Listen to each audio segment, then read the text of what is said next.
aquí en la Universidad Luterana Salvadoreña.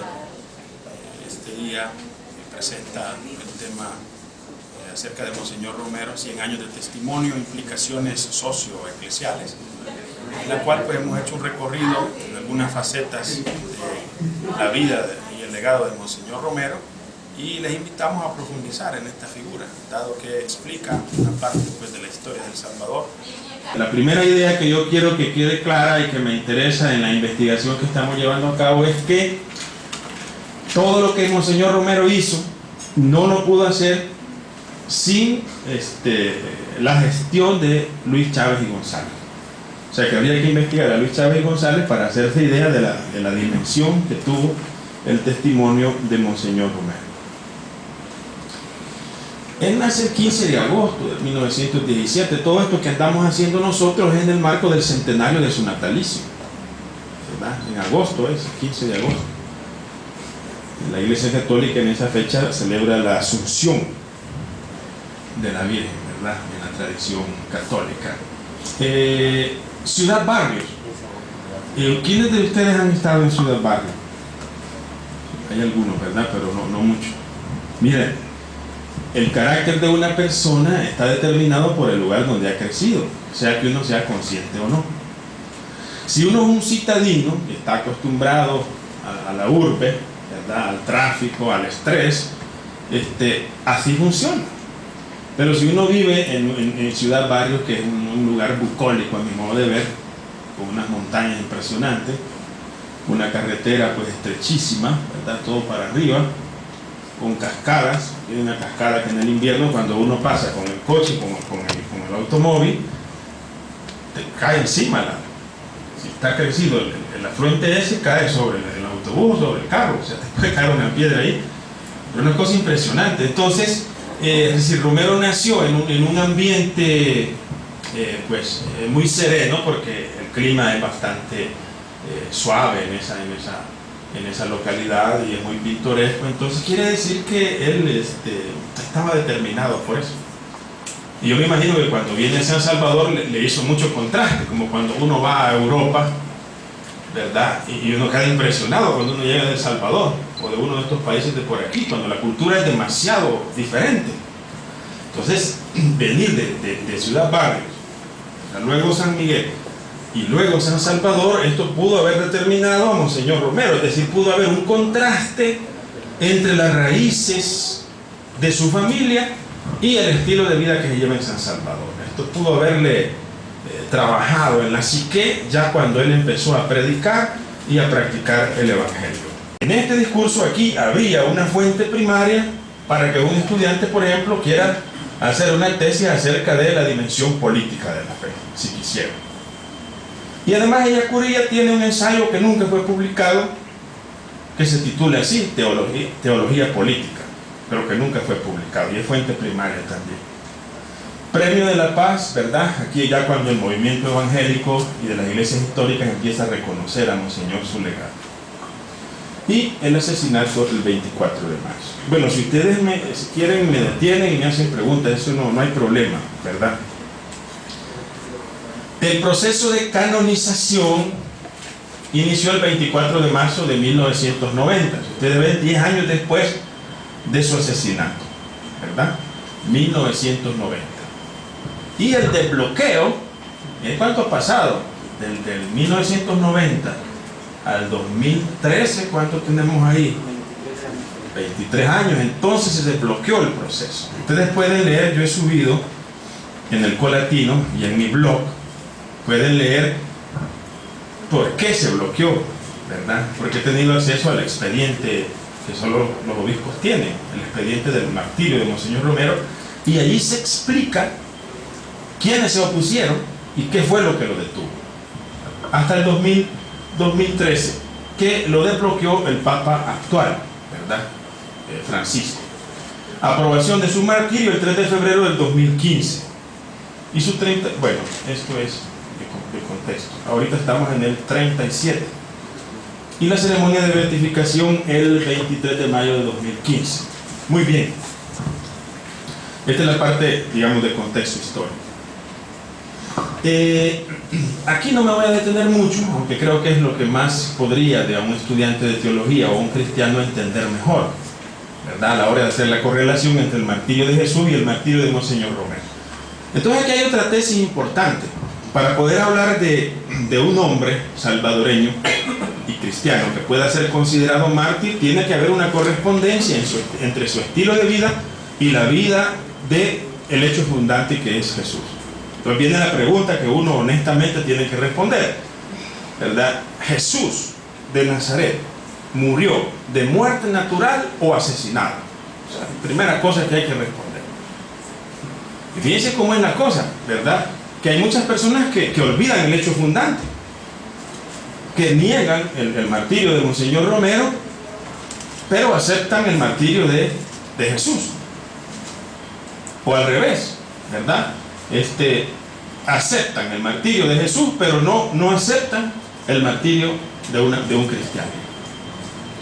Entonces ese es el paso preliminar, es decir, yo debo aceptar que Jesucristo no murió a los 114 años, pues de viejo, que Jesucristo no murió de muerte natural, de chikungunya, por decir algo, sino que murió asesinado. Entonces en teología nosotros le llamamos a esto el hecho fundante performativo. ¿Qué quiere decir eso de performativo?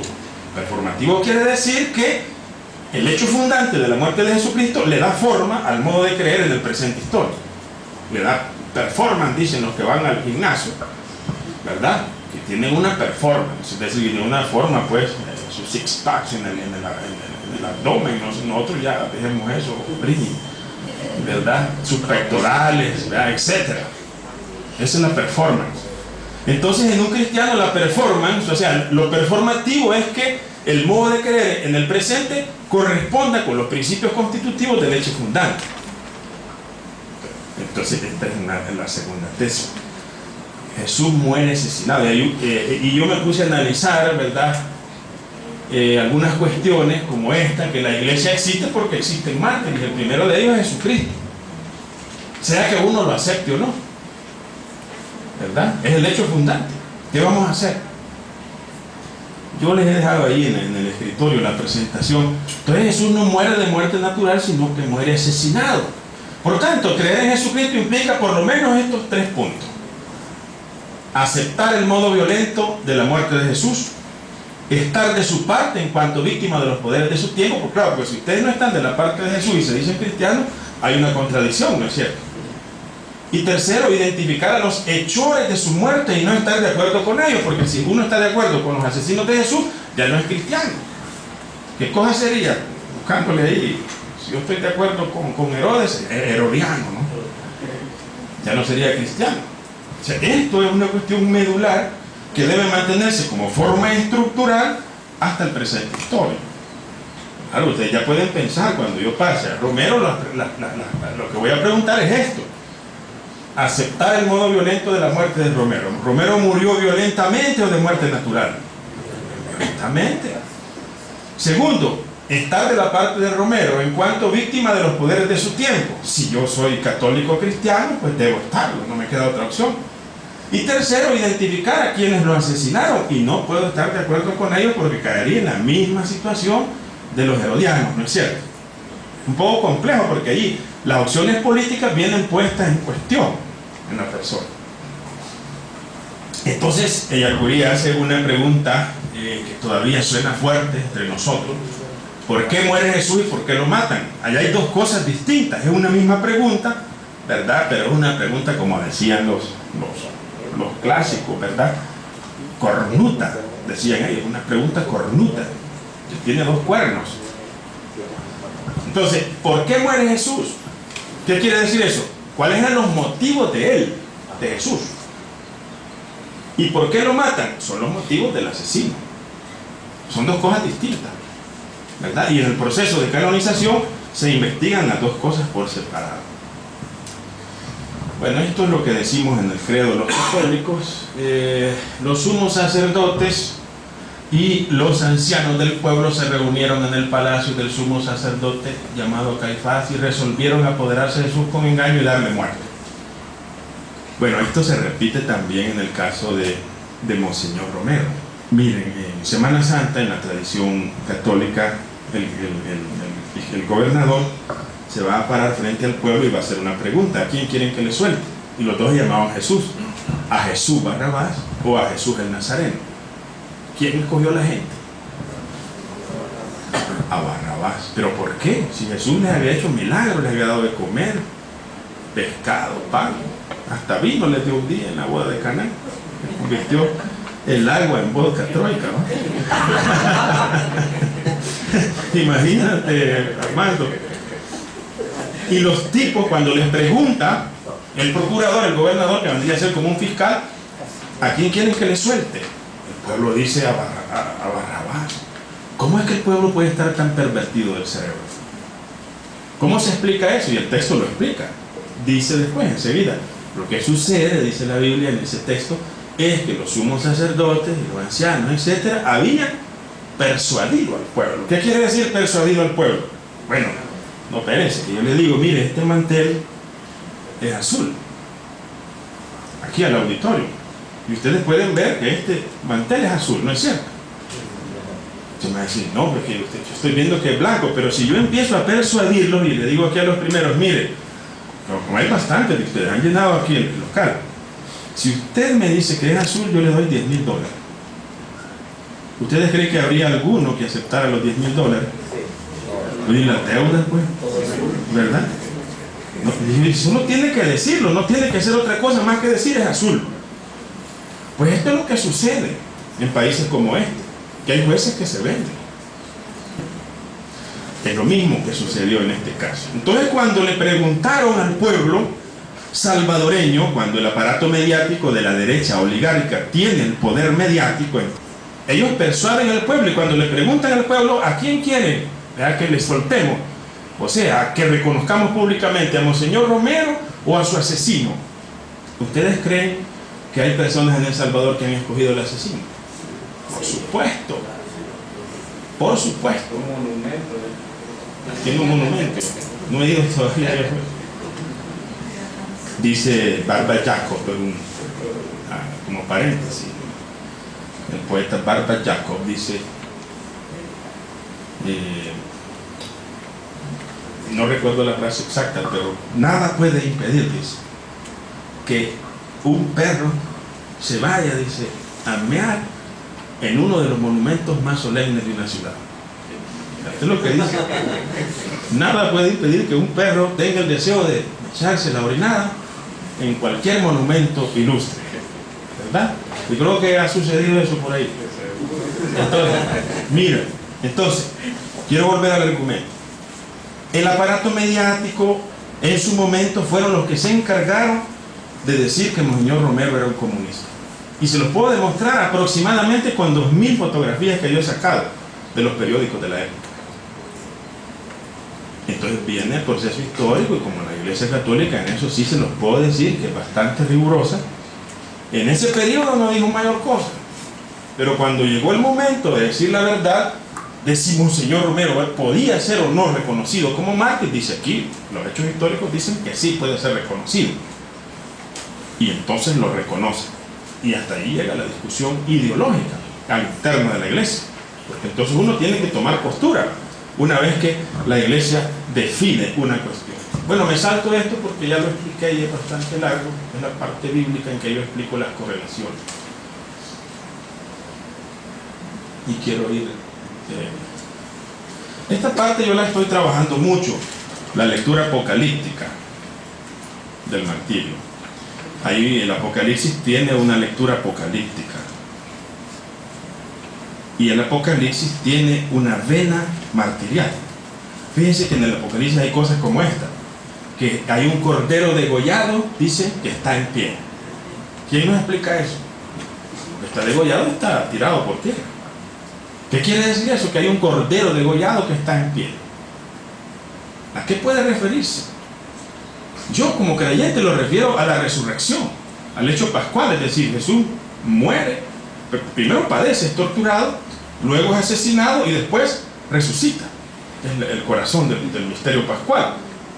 Entonces, en el caso de Jesús dice, es un cordero degollado pero que está en pie. Eso es imposible, no tiene lógica. a no ser que se refiera a la resurrección. Entonces, los mártires son así, son corderos degollados que están en pie.